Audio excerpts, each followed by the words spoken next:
Welcome to TwistedUp Truths. I'm Mitch, and if you're drawn to the quiet unraveling of lives, the moments that change everything, and the mysteries rooted deep in emotion, you're in the right place. Make sure to subscribe and hit the notification bell for more videos just like this. Now let's get started. Tasha had walked these halls longer than most of the new hires had been alive. 21 years of night shifts, double shifts, crisis codes, and Christmas Day admissions. She didn't brag. She didn't need to. Her presence spoke louder than any title. They called her Miss Tasha, even though she wasn't that old. It was respect, the kind you didn't demand, the kind you earned by staying steady when everything else went sideways. This morning, though, felt off. The energy was tight, like a storm was about to hit, but no one could quite smell the rain yet. It started with an email, generic and clinical. Effective immediately. All attending rounds will now be conducted bedside for greater patient transparency and interdisciplinary integration. It was signed by someone 2 floors up, someone who'd never worked an overnight shift, or calmed a panicking patient with nothing but a soft voice and steady hands. Tasha sipped her coffee and read it again. Bedside rounds. So now, not only would patients hear everything, diagnoses, disagreements, debates, but so would family members, interns, and anyone else who happened to be in the room. This wasn't about transparency. It was about control, about appearances, about putting on a show. Tasha had seen this before, just wrapped in a different acronym, and every time, someone ended up humiliated. Usually, someone like her. She was used to being second-guessed, a black woman nurse in a system that still treated both categories as footnotes. But she'd built armor. She knew when to speak, when to hold back, when to let someone else walk into their own mistake. And she scrolled through the morning assignments. Mr. Henry A. Wallace, room 204, 79 years old, cardiac complications, mild cognitive issues, no listed family. The name didn't ring a bell, but something about it made her slow down. The chart was strange, too thin. No medication history, no flagged allergies, just a note. Occasional confusion, history of AFib, vital signs stable. Odd.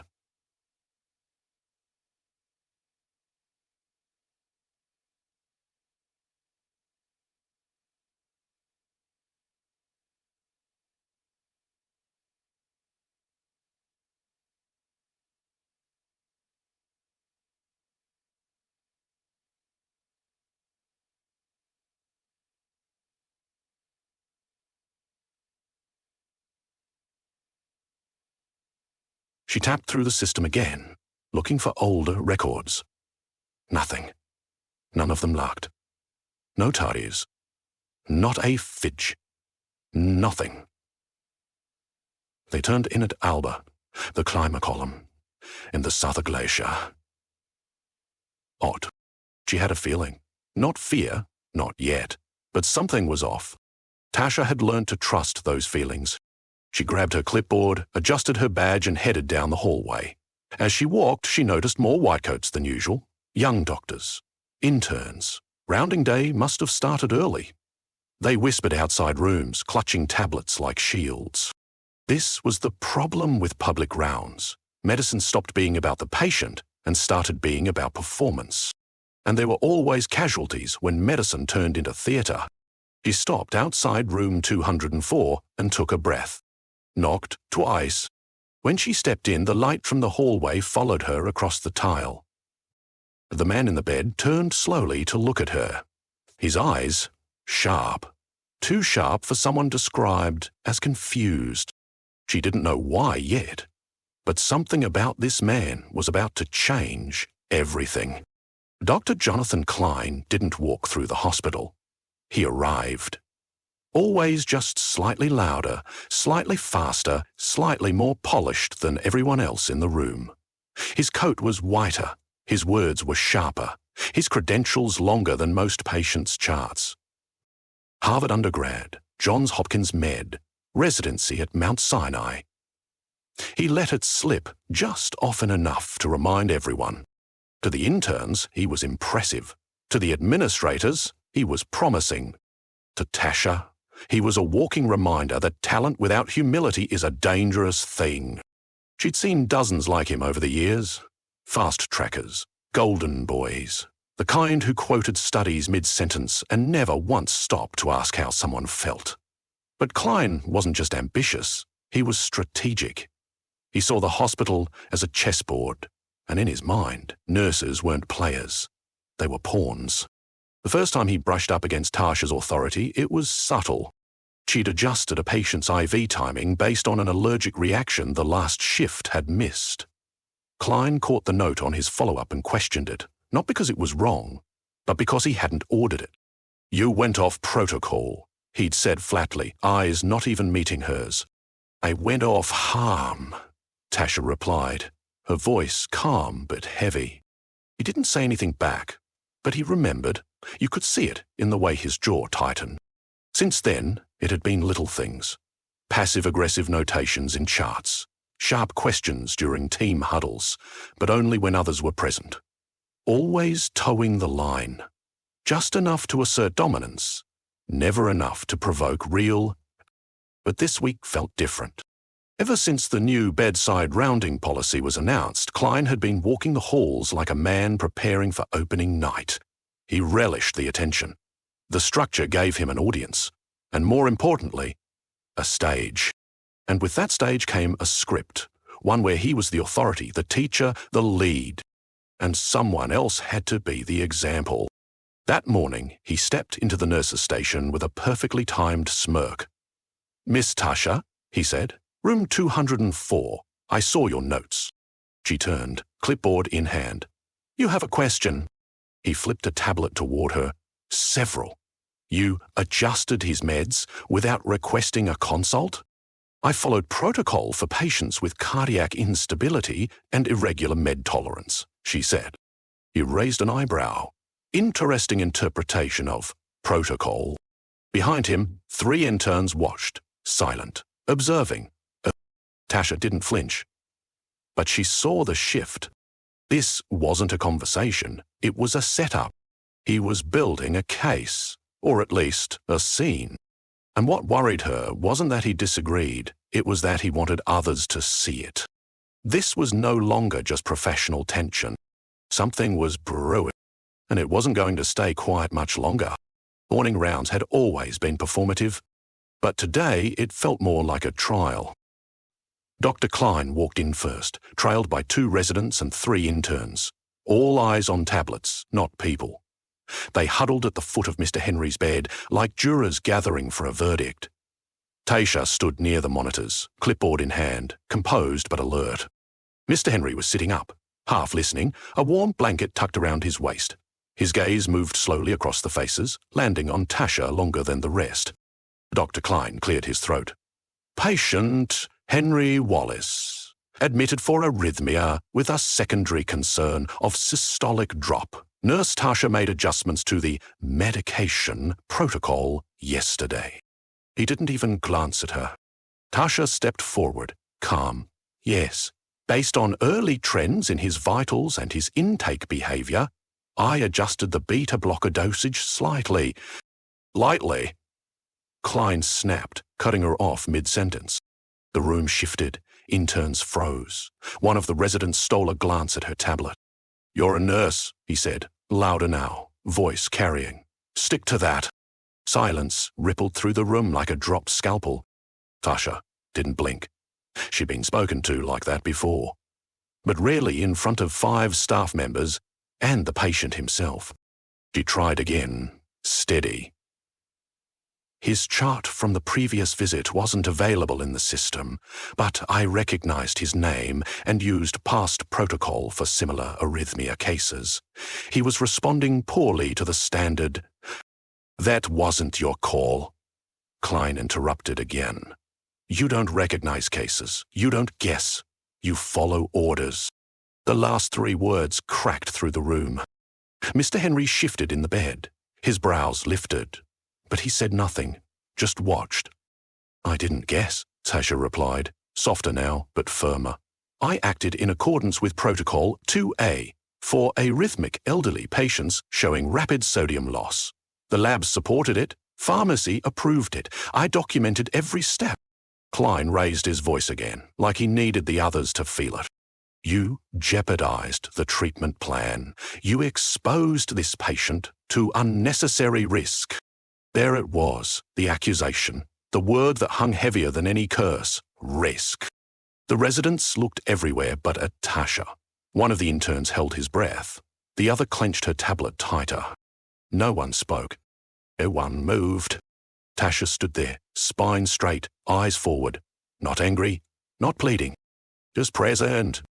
The moment was no longer about medicine. It was about power. And everyone knew it. Everyone except perhaps the man in the bed, who hadn't taken his eyes off Tasha since the first interruption. He blinked slowly. Once, twice, then adjusted the edge of his blanket as if bracing himself.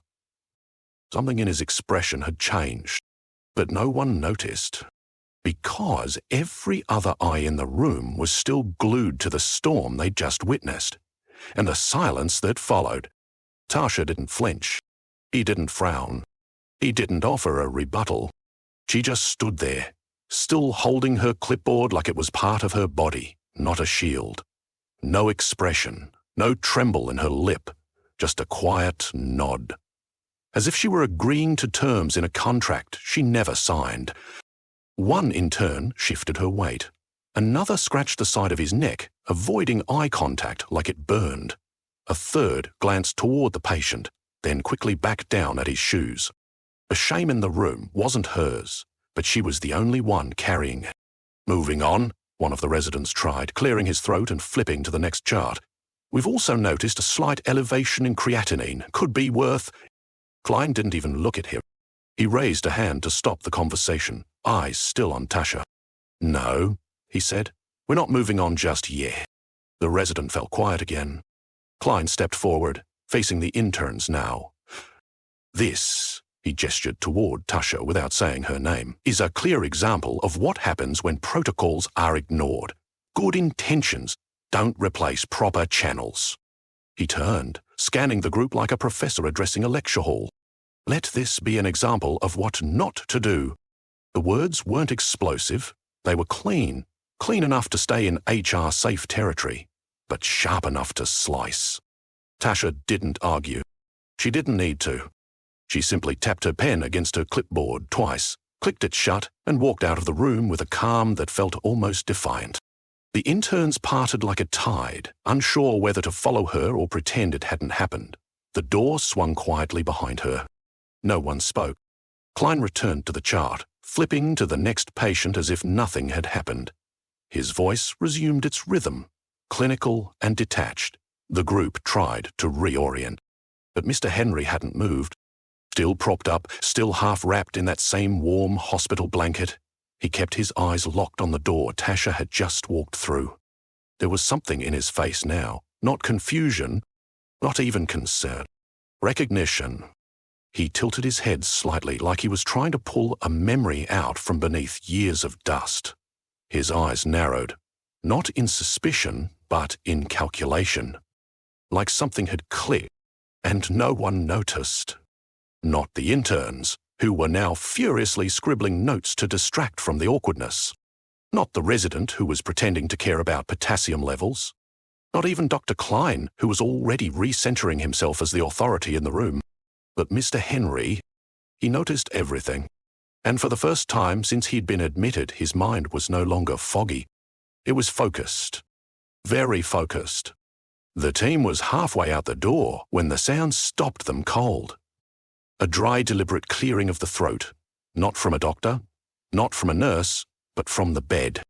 Mr. Henry sat up a little straighter, eyes fixed, tone suddenly sharper than anyone had heard all morning. "Dr. Klein," he said. Not loud, clear. So clear, in fact, that it sliced through the room like a drop tray. Everyone froze, even Klein. The interns turned, startled. One of the residents blinked, as if unsure if the patient had just addressed the lead doctor by name, and without hesitation, Klein slowly swiveled on his heel, eyes narrowing. "Yes, Mr. Wallace," he replied, cautious but annoyed. Is there something you need before we continue rounds? Mr. Henry didn't respond right away. Instead, he reached for the remote and clicked the monitor off. The silence grew heavier. "I'd like to say a few words," he said, voice still calm. "Won't take long." The team hesitated. Rounds weren't meant to be two-ways conversations, especially not with elderly patients labelled as occasionally disoriented. But something about the way he spoke made it impossible to move. Klein smirked. Dismissive, casual. "That's not necessary. We have other patients to—" "I insist." Mr. Henry's voice didn't rise. It didn't need to. It had weight now. Something deeper behind it. Klein's face twitched, just slightly. "Well, go ahead," he said, more out of obligation than respect. He motioned to the team to stay still, then folded his arms across his chest. Mr. Henry took a breath, looked around the room. His gaze landed on each intern one by one. Then on Klein. And finally, on the now empty doorway Tasha had walked through. "You remind me of myself," he said slowly. "When I was young, arrogant, and very, very wrong." The words cracked the stillness like a match strike. The interns exchanged wide glances.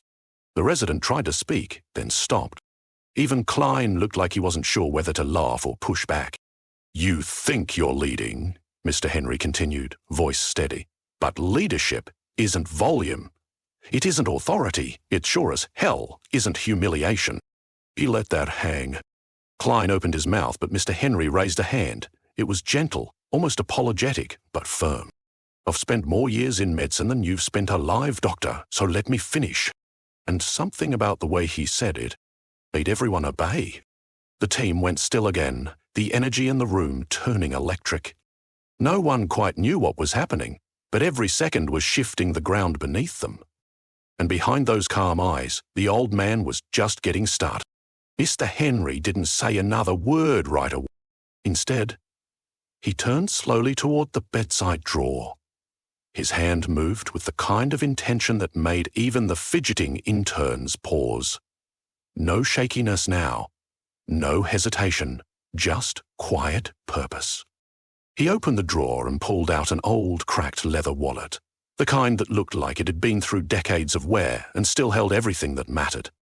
From one of the inner flaps, he carefully slid out a laminated ID badge.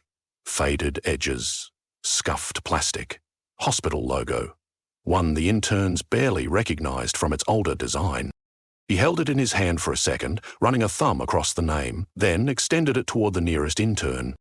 "Go ahead," Mr. Henry said. "Read it." The intern hesitated, unsure if this was a test or a moment she wasn't qualified to be part of. But she took the badge. Her eyes scanned the text once, then again. Her lips parted slightly, stunned. She read aloud. "Dr. Henry A. Wallace, co-founder, hospital board member, emeritus."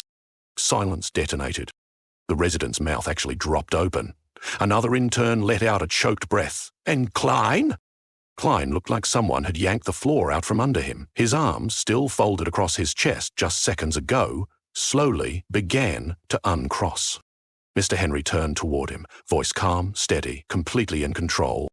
"I helped build this hospital," he said, "before the new wings, before the current admin, before bedside tablets and five-star lobbies, back when we had 2 elevators, 1 OR, and a staff of 14. He looked around the room. "I've watched this place grow for 40 years. I know what it's supposed to look like."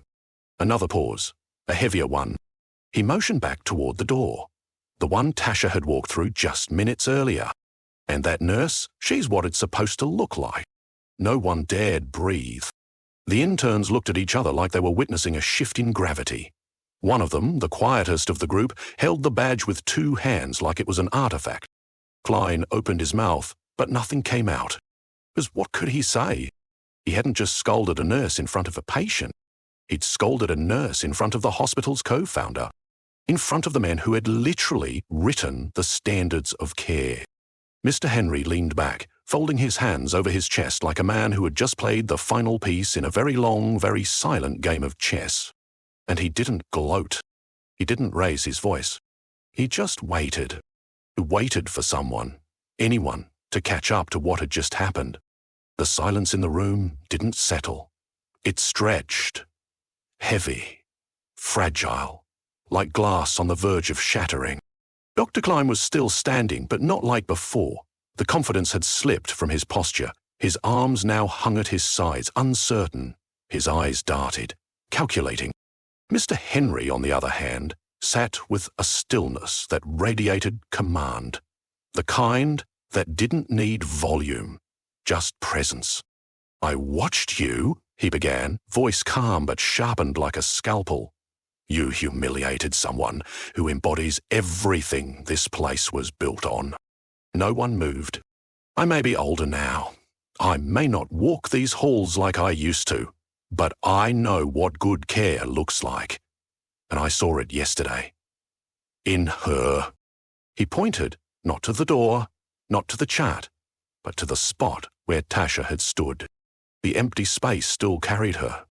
Tasha didn't just follow the numbers. She followed the patient. She sat with me for 10 minutes while the rest of you passed through in 2. She asked about my appetite, my sleep, my breathing patterns. Things you didn't even glance at. He turned to the intern, still holding his badge. "She didn't guess," he said. "She made decisions based on lived experience, clinical instinct, and professional integrity. The kind of judgment we used to beg for in this field." The intern nodded slightly. She looked down at the badge again, as if trying to hide the emotion rising in her throat. Klein finally stepped forward, his voice brittle. "I wasn't aware you'd had that conversation. If there was a miscommunication—" "No," Mr. Henry cut him off instantly. The word landed like a gavel. "You chose ego over care." He didn't raise his voice. He didn't need to. The truth did the work for him. Klein's lips pressed into a line. His shoulders squared, trying to recover the ground beneath him, but it was gone. "I spoke with her last night," Mr. Henry continued. "We discussed my medications. She brought up possible interactions, explained her dosage changes, and asked if I was comfortable. She did everything right. Everything you should have done before making a scene this morning." The room went still again. And this time, the silence wasn't just awkward. It was judgmental. One intern shifted nervously. Another tapped his pen against his tablet but didn't look up. The youngest one, the one who'd read the badge, blinked hard, visibly affected. Her eyes moved toward the doorway Tasha had exited through. Her cheeks were flushed. Mr. Henry scanned them all one final time. "If this is what medicine is turning into," he said softly, "then God help the people who walk through these doors." And for the first time since entering the room, no one looked at Klein. Not even Klein himself. Mr. Henry leaned back against his pillow, eyes still fixed on the doorway where Tasha had disappeared moments earlier. His voice softened now, but it didn't lose an ounce of strength. "She reminded me of someone," he said. The interns turned toward him again, leaning in slightly, not out of duty, but curiosity. "You will ever hear of Nurse Carver?" he asked, glancing across the room. No one answered. Mr. Henry gave a slow, knowing nod. "I wouldn't expect you to. She wasn't the kind to make noise. But during the 92 blackout, when this hospital lost power for 19 hours and backup generators failed, she kept this place running." Klein stood rigid, staring at the floor, jaw clenched. "She moved patients by hand," Mr. Henry continued. "She carried IV poles up 6 flights of stairs. She manually ventilated a NICU baby for 3 hours with no backup. And when the admin team panicked, she organized the nurses and kept people alive." The room was still. Her name was Catherine Carver, first black nurse hired full-time at this facility, first woman in this hospital to sit in on leadership rounds without an MD behind her name. She was fire and grace and discipline wrapped in one. He paused. "Tasha has her heart." A breath caught in the back of someone's throat. One of the interns blinked rapidly. "She's her niece," Mr. Henry added. "Told me last night. Said she never brings it up. Doesn't want people thinking she's riding someone else's legacy." The moment hit like a wave. Tasha, the quiet force everyone underestimated, was connected to the very roots of the hospital, not just by profession, but by blood. And still she never mentioned it, never used the name, never claimed the legacy. Mr. Henry looked toward the group again. It takes more than a degree to be great. It takes humility. It takes memory. It takes courage to speak softly when people shout over you. Klein didn't move. His face was frozen, not with anger, but something closer to shame. For the first time since this round began, no one looked to him for the next step. No one asked him what to do. No one waited for his opinion. The center of gravity had shifted, and it wasn't coming back.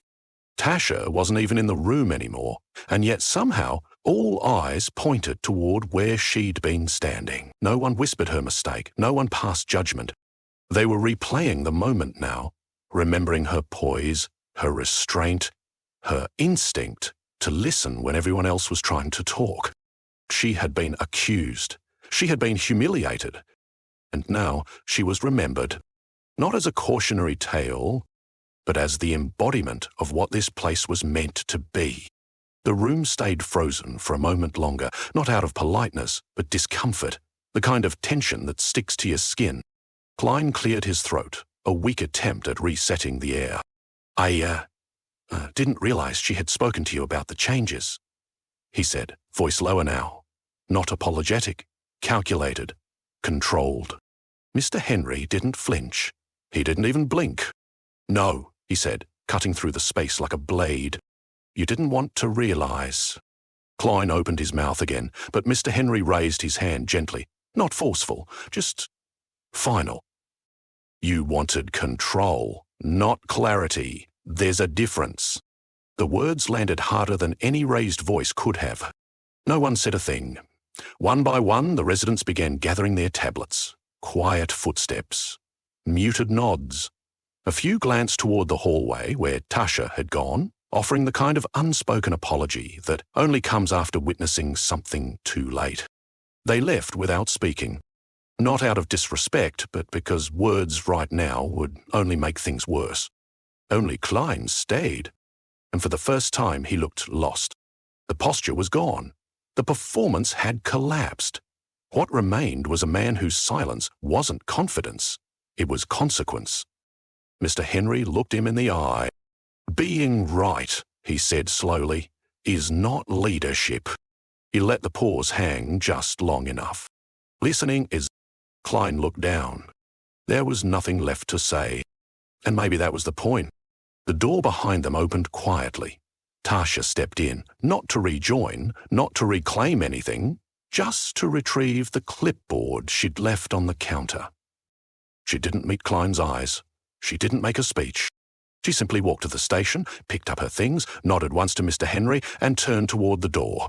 No mic drop, no parting shot, just dignity.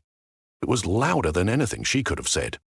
As she walked past the last intern by the door, the young woman stepped back and gave her space, not out of obligation, but out of respect. And for the first time that morning, Tasha felt the eyes behind her weren't watching to judge. They were watching to learn. She didn't look back. She didn't need to, because the room had already shifted. The hierarchy had cracked, and the person who had been dismissed as just a nurse had redefined what authority truly looked like, by walking away without needing the last word, and leaving behind the one man who always did. The hospital looked the same the next morning. Same flickering panel lights in the hallway, same rattling carts, same stale coffee. But something had changed. Tasha felt it as soon as she walked in. Subtle, unspoken. The way the night nurse greeted her with more than just routine politeness. The way two residents straightened up when she passed, eyes forward, nodding first. And then the email. It arrived just after lunch, subject line. Hey Charles, request private meeting today. Tasha stared at it for a few long seconds. She didn't click right away. Her mind went where it always went, to worst-case scenarios. A follow-up, a formal report, an incident review. She hadn't filed anything. She hadn't spoken a word about what happened during rounds. But sometimes that didn't matter. Sometimes the act of existing in the room during someone else's mistake was enough to get dragged in. She took a breath, then clicked. The HR office was neutral, sanitized, a space built for policies, not people. Tasha sat across from two admin reps and a director she barely recognized. No smiles, no tension either, just official energy. One of them began, "We're not here because of a complaint." Tasha didn't relax, not yet. "We're here because of a recommendation." She blinked. They slid a printed letter across the table. The signature at the bottom made her exhale involuntarily. Dr. Henry A. Wallace. The letter was short, typed in careful language, but the words hit hard.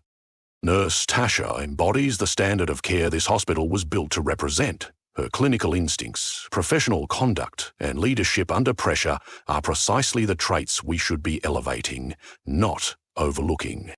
Up the bottom, I request she be considered for a role on the Clinical Oversight Board.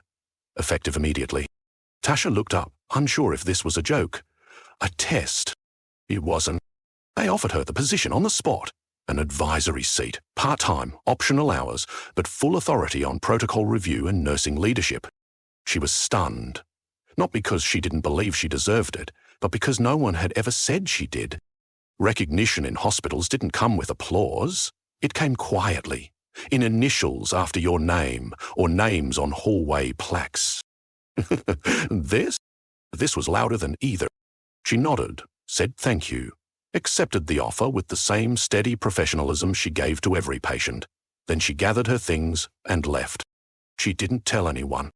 Announcement, no post-shift bragging, no whispers at the nurse's station. She just clocked in the next day. Jean-Luc reviewed her charts, checked vitals, and did what she always did. She showed up, not because someone was finally watching, but because she always had. The hallway hadn't changed. Same pale tiles, same hum of monitors, same quiet chaos behind every curtain. But she had. Tasha stood beside a young nurse. First year, nervous, eyes darting between monitors and medication trays like they were ticking bombs. Her name tag still had the plastic gloss of someone new. Her hands trembled just slightly as she recapped a syringe. "Slow down," Tasha said gently, placing a steady hand on her shoulder. "He's stable. You're not alone." The younger nurse exhaled like she'd been holding her breath for hours. Tasha didn't raise her voice. She didn't correct. She guided. Calmly, confidently. The way someone once guided her. They adjusted the dosage together. Walked through the care plan again. No fanfare. Just quiet mastery. And when the patient turned his head to thank them, Tasha just nodded and smiled. She didn't need credit. She needed continuity. As they stepped out of the room, the young nurse looked up. "How do you know what to do in the moment?" Tasha smiled, then motioned down the hallway. "You don't always know. You listen, you learn, and you carry the people who taught you." The nurse didn't get it yet, but one day she would. So walked ahead, and that's when the gold caught the light.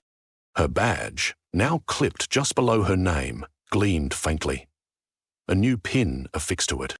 Board Advisor, Dignity in Practice. It wasn't flashy, but it meant something. Because it didn't just recognize her authority, it named her principle.